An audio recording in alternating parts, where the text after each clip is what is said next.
my name is Katie and welcome to my channel, Duck Potatoes World.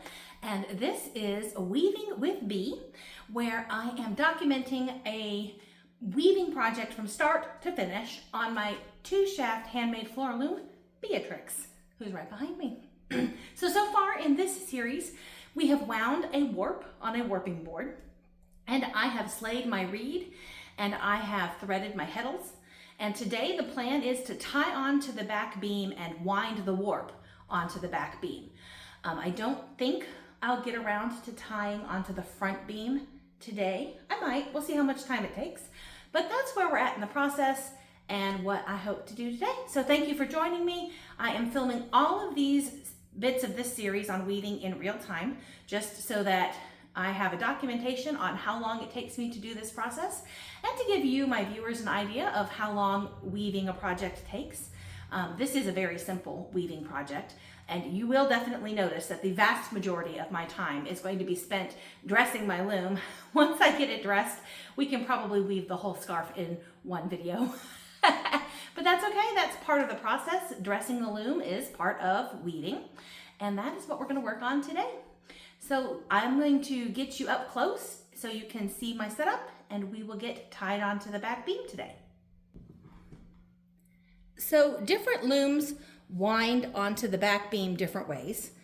My loom winds on over the back beam. So this is the back beam, this is the apron rod, this is the thing that, I don't know what the name of it is, but where the warp will wind actually onto.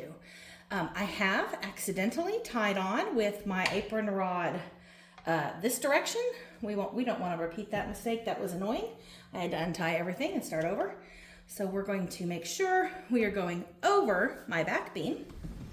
And you can see here I have some loops threaded on or tied onto my back beam, and then I have some ends. So these are warp ends from a different project.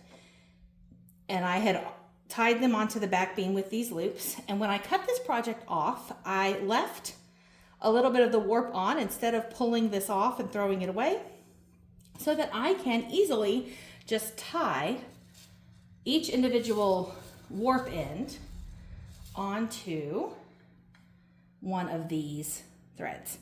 Now, I might not have enough of these threads, come to think of it, because I added 2 ends, so I might want to count them real quick. Let's see, 1, 2, 3, 4. If each one has 5, that's 5, 10, 15, 20, 25, 30, 35, 40, 45, 50, 55, 60, 65. Oh, no, I should have plenty. Okay, hopefully I have plenty.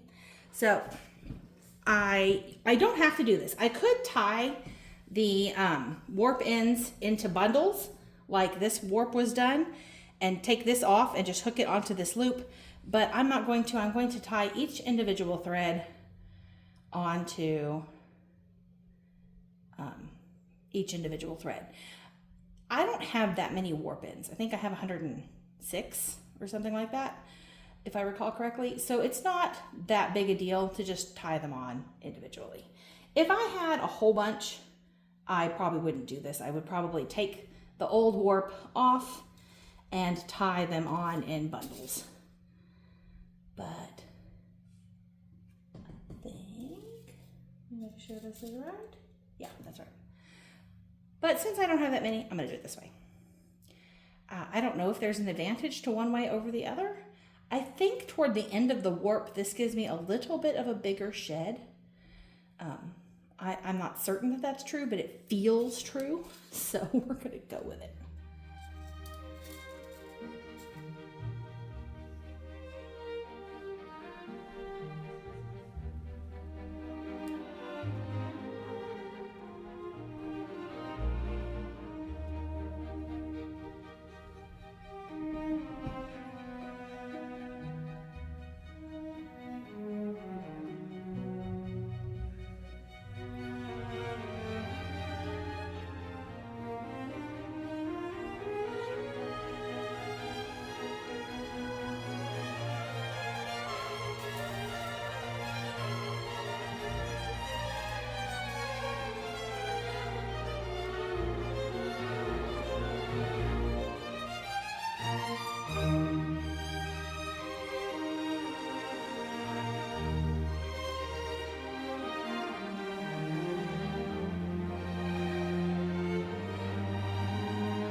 Now that all of my ends are tied onto my back beam, I'm going to go tug on this and bring up some tension.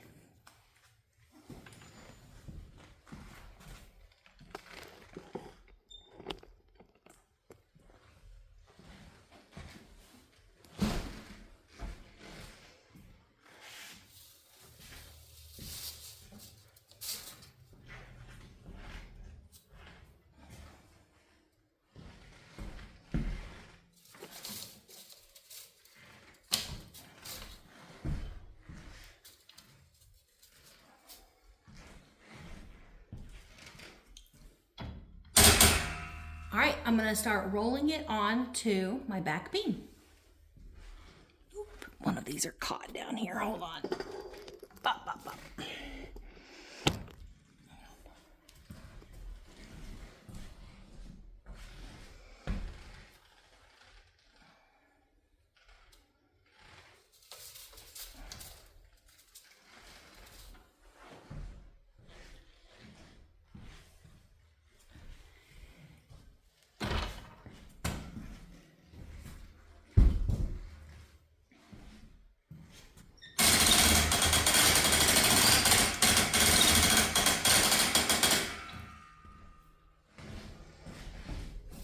This is a little easier if you have two people, because one person can kind of hold on to the warp and provide a little tension, while the second person actually does the winding. But all we have today is me, and I have done this by myself a couple of times, although usually I try to have some kind of helper. Because it's just a little easier if there's two of you. But it will still work just fine. You just kind of have to do it in sections.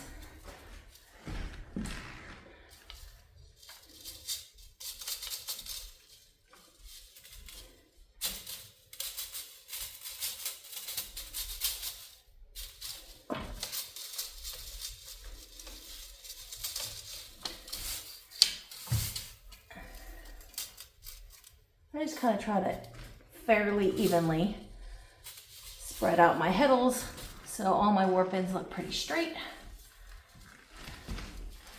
I just sort of give it a little comb and tug, and then a little crank.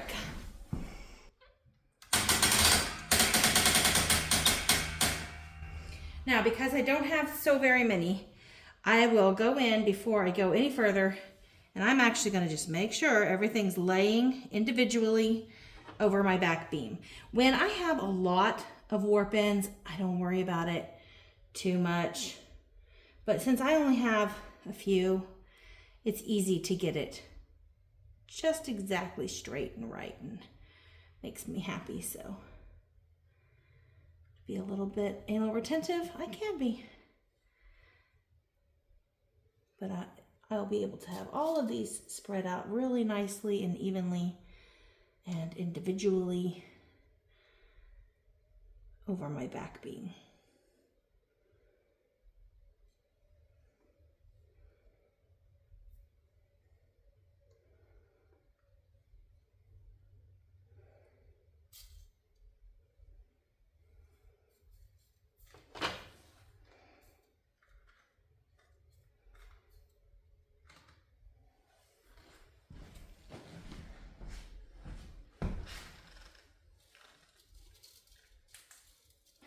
So they make a tool for combing this.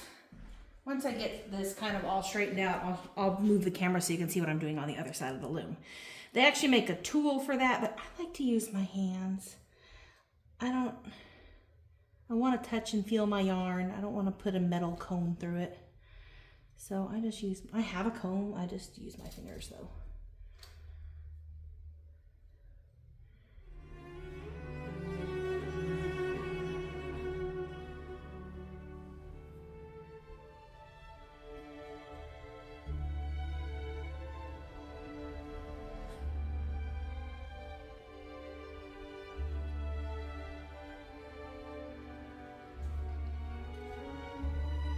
I'm just making sure all of this is nice and straight and not twisted.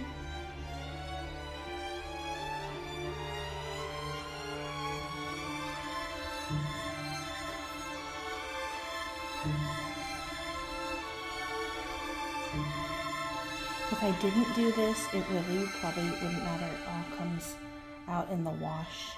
I just like to do it.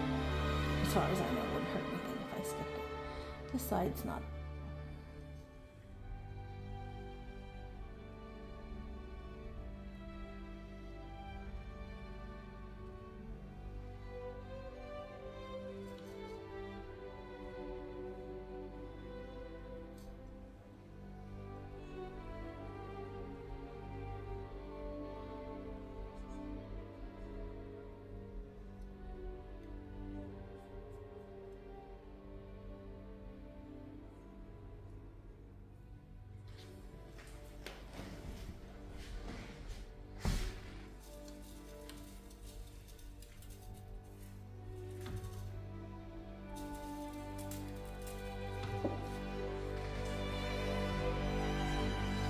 Love the stripes in here.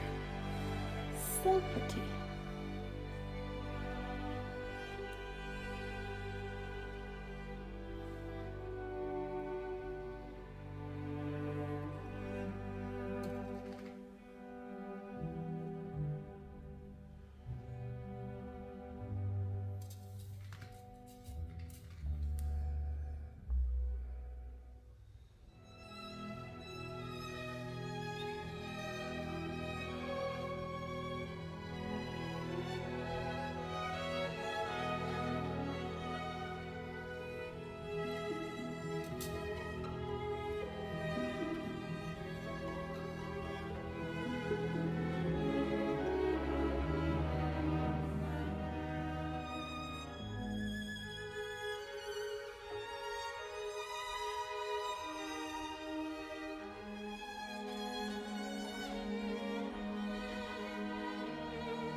I got everything nice and straight as I can get it and lined up nicely. So I think I'm ready to continue winding.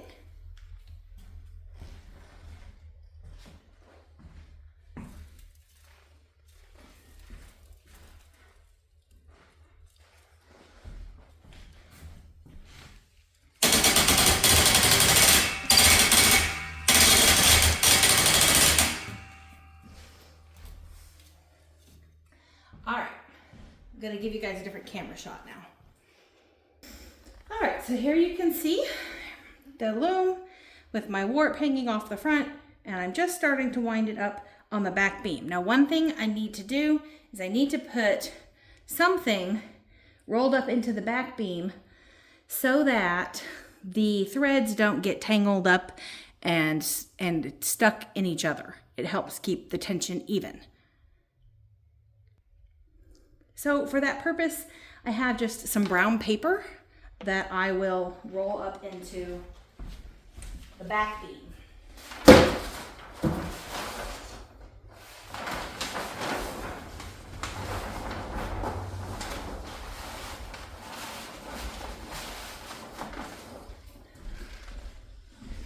All right, so this is what I was meaning about, talking about combing through it. Keep it straight and keep some tension on it. Kind of divide it up into two.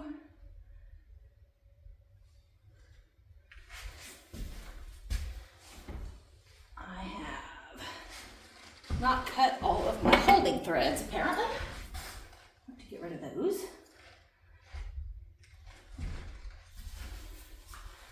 So I'll kind of give it a nice comb through and a tug. Lost a ply there. That's not great.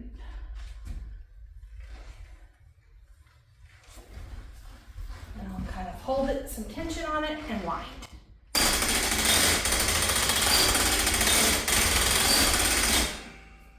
Since this warp is not real long and not real wide, I can do this pretty evenly without too much trouble.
My paper's kind of got.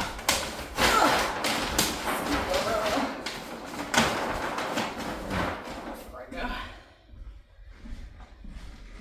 All right, just a little bit further. And then we will be ready to tie onto the front beam.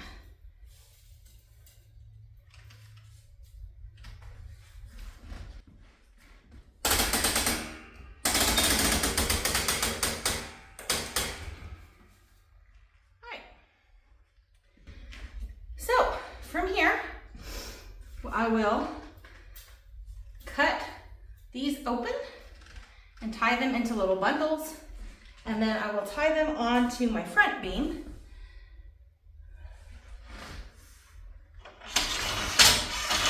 Which is right here. And the front apron rod will come over here at the top like this and sit like that. So we can get that ready now. It doesn't take very long.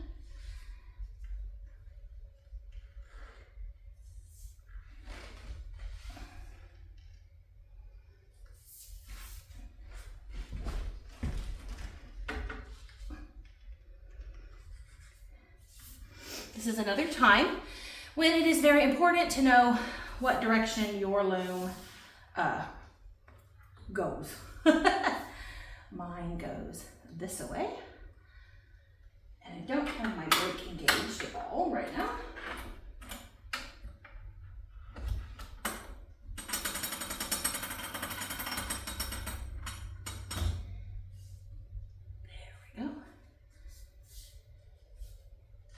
So yeah, now it's ready for me to tie on to the front. I'll probably, excuse me, I'll probably take the brake off my beater so I can scoop my beater back and give myself a little more room to work. But yeah, that is ready to go tie onto the front beam next time that I hang out with you guys. So thank you very much for spending some time with me today in Duck Potatoes World. I hope you are enjoying watching me weave. This is my 6th weaving project, so I'm a very new weaver still. And yeah, it's exciting to see how I do things now and how I will learn and get better at things. If you guys have suggestions or recommendations or places for me to go check out, please put them in the comments down below. I would love to see what other people are doing and how other people are doing it. But yeah, I'll see you guys next time. Bye.